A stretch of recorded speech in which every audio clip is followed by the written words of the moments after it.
पिछले दिनों ऐसा लगता है कि एक अननोन फियर, एक अज्ञात सा डर जो है वो लोगों के मनों में समा गया है। मैं लोगों से बातचीत कर रहा था और जब बातचीत करने से ये जो प्रतिक्रिया है वो प्राप्त हुई कि एक ऐसा फियर, एक डर जो है वो लोगों के मनों में बैठ रहा है। और इसका कारण ये है कि लॉकडाउन जो है वो खुल रहा है, और ना सिर्फ हमारे देश में पर ये पूरी दुनिया में ऐसा हो रहा है। लॉकडाउन जो है वो खुल रहा है और इसके साथ लोगों की यात्राएं प्रारंभ हो रही हैं, होंगी, ट्रेन्स चालू हो रही हैं, हवाई जहाज़ की यात्राएं जो हैं वो प्रारंभ हो रही हैं, और इसके साथ लोग एक स्थान से दूसरे स्थान पर जा रहे हैं। हमने ये भी देखा है कि हज़ारों की संख्या में मजदूर जो हैं वो महानगरों से वापस लौट रहे हैं, और हमारे जैसे इलाकों में भी हज़ारों की संख्या में ये लोग जो हैं वो वापस आ रहे हैं। और इसके साथ एक डर, एक फियर जो है वो लोगों के मनों में बैठ रहा है। समस्या क्या है? डर किस बात का है कि अब जो है ये वायरस है वो फैलेगा। जब ये सब कुछ खुलेगा, शायद शिक्षण संस्थाएं खुलें, बच्चे स्कूल्स जाने लगें, कॉलेजेस जाने लगें, और उसके बाद ये वायरस जो है वो और फैलेगा और समस्याएं जो हैं वो और बढ़ सकती हैं। इस बात की सभी को चिंता है। इसका प्रारंभ कहाँ से हुआ? इसका प्रारंभ हुआ कि ये वायरस चीन से चला। प्रारंभ में हमने लोगों से सुना कि अरे ये चीनी लोग हैं। ये एक घृणा चीन के लोगों के प्रति जो थी वो निर्मित हुई। मुझे ऐसा लगने लगा कि ऐसा तो नहीं कि बाद में जब चीन के लोगों को दूसरे दुनिया के लोग देखेंगे तो उनसे नाराज होंगे, उनसे अपशब्द कहेंगे कि एक घृणा जो है वो निर्मित हो गई। पर फिर ये बात सिर्फ चीन तक नहीं रही, फिर ये बात अन्य विदेशियों पर भी चली गई कि विदेशी लोग जो आ रहे हैं, क्योंकि विदेश में ये फैला था पहले, और चीन के लोग विदेशों में गए और विदेश से वायरस आ रहा है और अब ये फैलने लगा है, तो अब एक विदेशियों के प्रति घृणा है। फिर पिछले दिनों हमने देखा कि स्टेट्स के एक स्टेट के लोग, एक प्रदेश के लोग दूसरे प्रदेश में जा रहे हैं, और दो प्रदेशों के बीच तनाव दिखाई दे रहा है कि इस प्रदेश के लोग वहां ना आए। ये मुंबई के लोग हैं, ये आ गए हैं, उनसे लोग घृणा कर रहे हैं। ये यूपी के लोग हैं, ये महाराष्ट्र के लोग हैं। एक प्रदेश से दूसरे प्रदेश में ना जाएं, वो वहां थे, वहां ज्यादा इन्फेक्शन है, हमारे यहाँ आएंगे, ये इन्फेक्शन लेकर आएंगे, और एक घृणा जो है, एक हेट जो है वो फैल रही है, ऐसा लग रहा है। और फिर ये प्रदेशों तक सीमित नहीं रहा, उसके बाद ये जिलों पर भी आ गया। हमारा एक छोटा सा जिला दमोह है, जबलपुर में भी ज़्यादा इन्फेक्टेड लोग हैं, सागर में भी ज़्यादा लोग हैं, और बॉर्डर्स को सील कर दिया गया है कि वहाँ के लोग यहाँ प्रवेश ना करें। और लोग चिंतित हैं कि अब ये दूसरे लोग उन जगहों से हमारे यहाँ आएंगे तो फिर ये वायरस जो है वो फैलेगा। प्रशासन के लिए, जिन्हें ये नियंत्रित करना है, उनके लिए नियम बनाना ज़रूरी है, और मैं उसकी आलोचना नहीं कर रहा हूँ, पर मैं ये बात कह रहा हूँ कि इसके साथ जो है वो हेट्रेट जो है, जो घृणा है लोगों के प्रति, वो बढ़ती जा रही है। और फिर पड़ोस में कोई आया है जो विदेश से आया है, या पड़ोस में कोई आया है जो पड़ोसी राज्य से आया है, तो उसके प्रति एक घृणा है कि अरे ये तो वहाँ था, ये इन्फेक्टेड एरिया से आया है, और एक हेट वायरस जो है वो बढ़ रहा है, वो फैल रहा है। और ये वायरस जो है ये बहुत और बहुत खतरनाक है, और खतरनाक तरह से ये मेरे और आपके समाज में और मेरे और आपके पड़ोस में आकर फैल गया है, और इससे मुझे और आपको चिंतित होने की आवश्यकता है। कोरोना वायरस शायद कुछ समय के पश्चात समाप्त हो जाए, पर यदि ये हेट्रेड का वायरस मेरे और आपके समाज में आ जाएगा तो ये मेरे और आपके लिए ज्यादा जानलेवा साबित होगा। वर्षों से बनाए हुए संबंध, वर्षों से बनाए हुए रिश्ते, वर्षों से समाज में एक सम्मान जो हमने अर्जित किया था, उस सम्मान को ये समाज खो रहा है, समाज विघटित हो रहा है, टूट रहा है, और ये हेट्रेड का वायरस जो है वो मेरे और आपके समाज में अब आ रहा है और फैलने लगा है, और मुझे और आपको इससे चिंतित होने की आवश्यकता है। मैंने अभी सुना कि सरकारें जो हैं वो नियम बना रही हैं। सरकारों ने गाइडलाइंस भेजी हैं कि अब जो कोरोना का पेशेंट होगा उसकी जानकारी ना दी जाए। क्यों नियम बना रही है सरकार? कि घृणा जो है वो फैल रही है, ये हेट्रेड का वायरस जो है वो फैल रहा है, और इससे सरकारें चिंतित हैं, सरकारें नियम बना रही हैं। मैं और आप जो एक सिविलाइज सोसाइटी में रहते हैं, एक शिक्षित समाज में रहते हैं, मेरे और आपके लिए ये शर्म की बात है कि सरकारें जो हैं वो नियम बनाती हैं कि बेटी को बचाना है, स्त्री का सम्मान करना है, ये घृणा नहीं फैलना है। अब हम बताएंगे नहीं कि बताइए मत कि पेशेंट्स जो हैं वो कोरोना से इन्फेक्टेड हो सकते हैं। अगर वो संभावित पेशेंट्स भी हैं तो ये छिपाने की जरूरत पड़ रही है, क्योंकि मैं और आप घृणा कर रहे हैं, हेट्रेड कर रहे हैं, उन लोगों को पसंद नहीं कर रहे हैं जो कि इन्फेक्टेड हैं। क्या आज से 10 वर्ष बाद सरकार नियम बनाएंगी, सरकारें ये बताएंगी कि अपने माता पिता को अपशब्द ना कहें? किस दिशा में मैं और आप जा रहे हैं? क्या सरकारें हमको निर्धारित करेंगी और हमको आदेशित करेंगी तब हम सीखेंगे? हम स्वयं ये बातों को सीख नहीं सकते हैं क्या? किस दिशा में मेरा और आपका समाज जो है वो बढ़ रहा है, ये चिंता का विषय है। क्या इस बात का कोई हल है? इस बात का हल भी परमेश्वर के वचन में मुझे और आपको मिलता है। प्रभु यीशु मसीह से जब पूछा गया कि सबसे बड़ी आज्ञा कौन सी है, तो महानतम आदेश में जो ग्रेटेस्ट कमांडमेंट है, उसमें जो बात वर्णित है वो ये है, प्रभु यीशु मसीह कहते हैं, love your God with all your heart, all your soul and all your mind, and love your neighbour as yourself. ये लिखा हुआ है मत्ती रचित सुसमाचार उसका 22वां अध्याय उसकी 37वीं आयत से लेकर 39वीं आयत में लिखा हुआ है, तू परमेश्वर अपने प्रभु से अपने सारे मन और अपने सारे प्राण और अपनी सारी बुद्धि के साथ प्रेम रख। बड़ी और मुख्य आज्ञा तो यही है, और उसी के समान ये दूसरी भी है कि तू अपने पड़ोसी से अपने समान प्रेम रख। तो ये बात प्रारंभ कहाँ से हुई? चीन से प्रारंभ हुई। मैं सोशल मीडिया पर देख रहा था, मेरे एक परिचित ने, मित्र ने एक पोस्ट किया था। चीन की एक खूबसूरत सी लड़की थी, नीचे लिखा हुआ था कि इस लड़की को देखकर लगता है कि क्या ये चमगादड़ खाती होगी। बात मजाक से प्रारंभ हुई थी, पर अब बात गंभीर हो गई है। ये घृणा जो है, ये हेट्रेड का वायरस जो है, ये मेरे और आपके समाज में जो है वो तेजी से फैलने लगा, और परमेश्वर के वचन में इसका इलाज है। ये हेट्रेड का वायरस जिस वैक्सीन से ठीक हो सकता है वो लव वैक्सीन है, और इसे ढूंढने की जरूरत नहीं है, ये उपलब्ध है, आसानी से उपलब्ध है, और इस लव वैक्सीन से हेट्रेड को मिटाया जा सकता है। यदि मैं और आप इससे ग्रसित हो रहे हैं तो निश्चित रूप से मुझे और आपको इससे बाहर निकलने की आवश्यकता है। एंटीबॉडीज हेट्रेड के प्रति अगर मैंने और आपने बना लिए हैं तो अब मुझे और आपको ये इन्फेक्ट नहीं कर सकेगा। यदि प्रेम जो है वो मेरे और आपके रगों में दौड़ रहा है तो फिर इसका हल, इलाज जो है वो संभव है और आसानी से है। पर परमेश्वर का वचन हायर लेवल ऑफ कमिटमेंट की बात करता है। परमेश्वर का वचन ये कहता है कि हमें परमेश्वर से सारी बुद्धि, सारे मन, सारे प्राण से प्रेम करना है। ये बात तो आसान लगती है, पर उसके बाद अपने पड़ोसी से अपने समान प्रेम रखना है।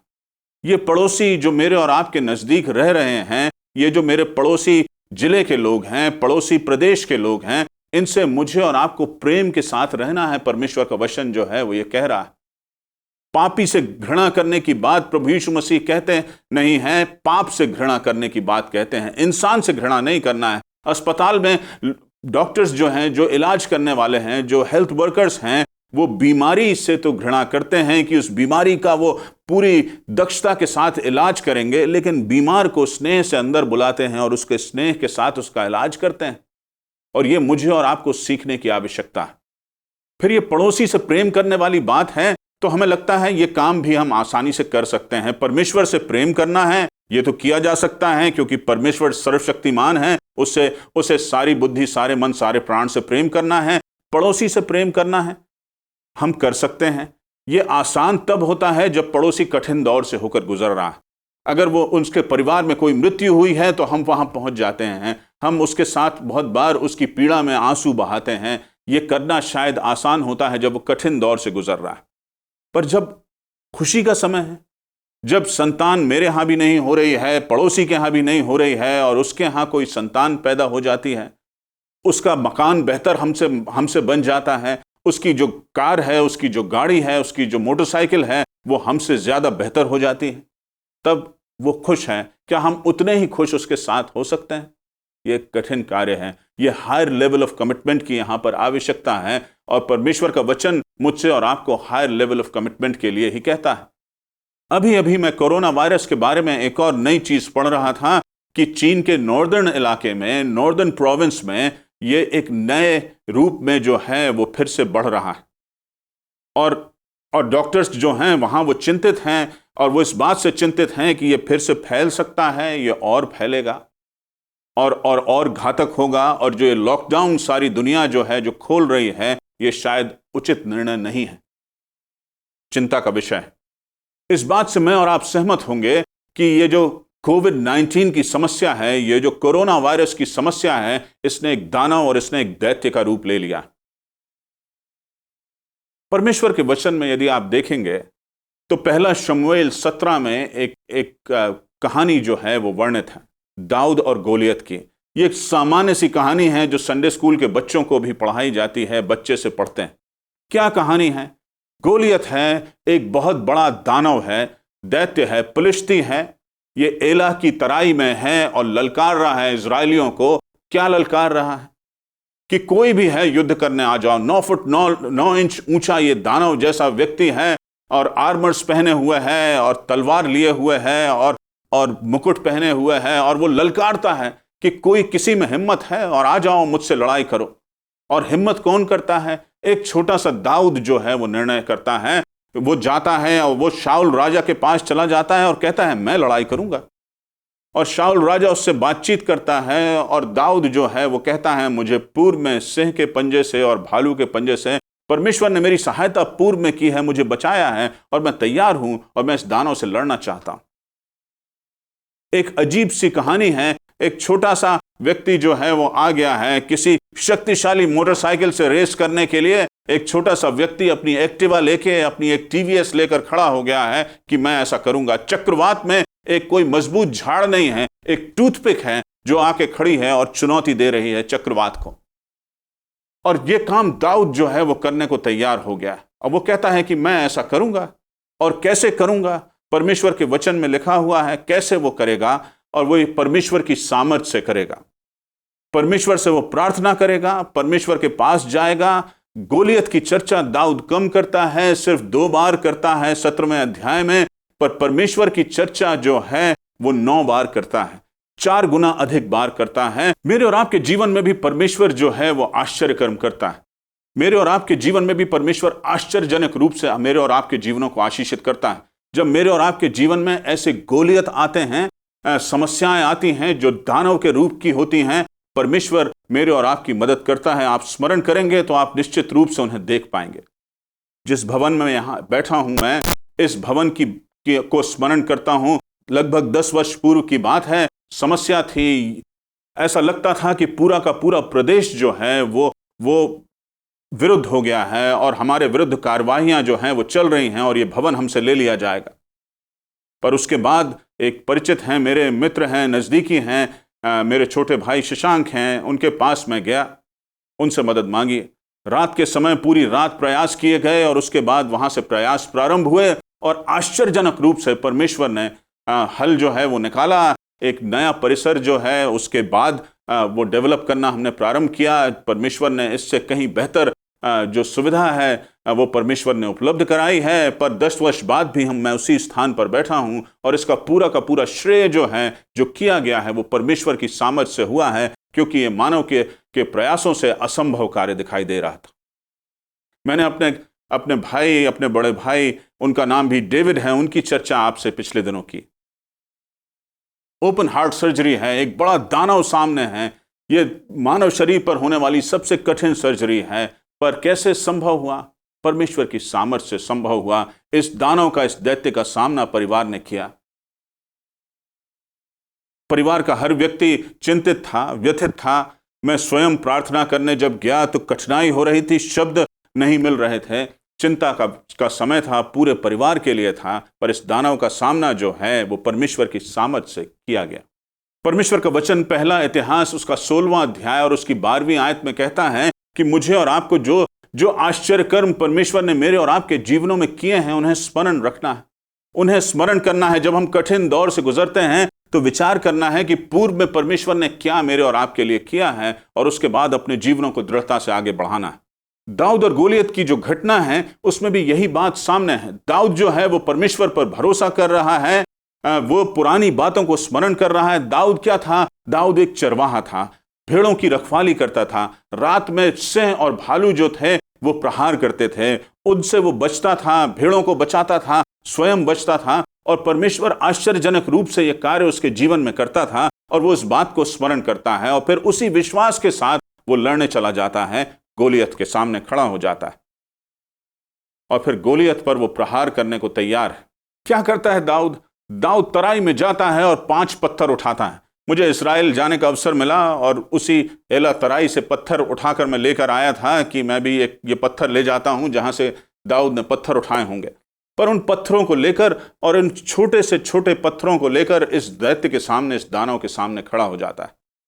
परमेश्वर के वचन में अन्य स्थानों पर भी वर्णन है, पौलुस प्रेरित हैं, पौलुस और सिलास हैं, उन्हें बंद कर दिया जाता है, बंदी गृह में डाल दिया जाता है, सारे दरवाजे जो हैं वो बंद कर दिए जाते हैं और कोई और रास्ता नहीं होता। तो पौलुस और सिलास जो हैं वो प्रार्थना करते हैं परमेश्वर से और फिर परमेश्वर सामर्थ देता है, वो पूरा स्थान जो है वो हिल जाता है।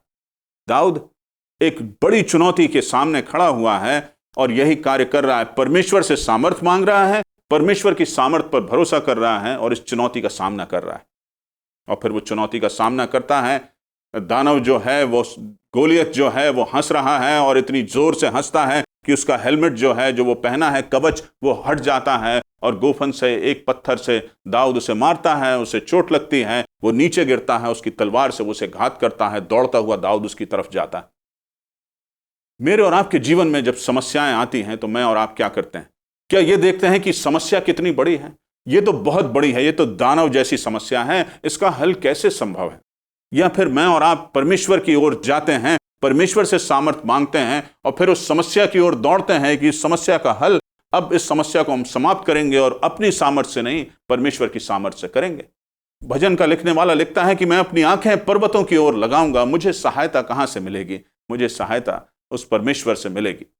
कोई भी चुनौती मेरे और आपके जीवन की है, कितनी भी बड़ी चुनौती का सामना मैं और आप कर रहे हैं, यदि मैं और आप उस चुनौती की ओर देखेंगे कि वो कितनी बड़ी है, किस भयानक रूप में है, कितना बड़ा दैत्य है, उससे यदि मैं और आप डरना प्रारंभ करेंगे, सिर्फ उस पर फोकस करेंगे, तो मैं और आप पराजित हो जाएंगे। पर यदि मैं और आप परमेश्वर पर अपनी दृष्टि लगाएंगे, परमेश्वर पर फोकस करेंगे, ये मानेंगे कि परमेश्वर सामर्थी है और उससे निवेदन करेंगे दाऊद के समान कि यहोवा तू मेरे लिए युद्ध कर।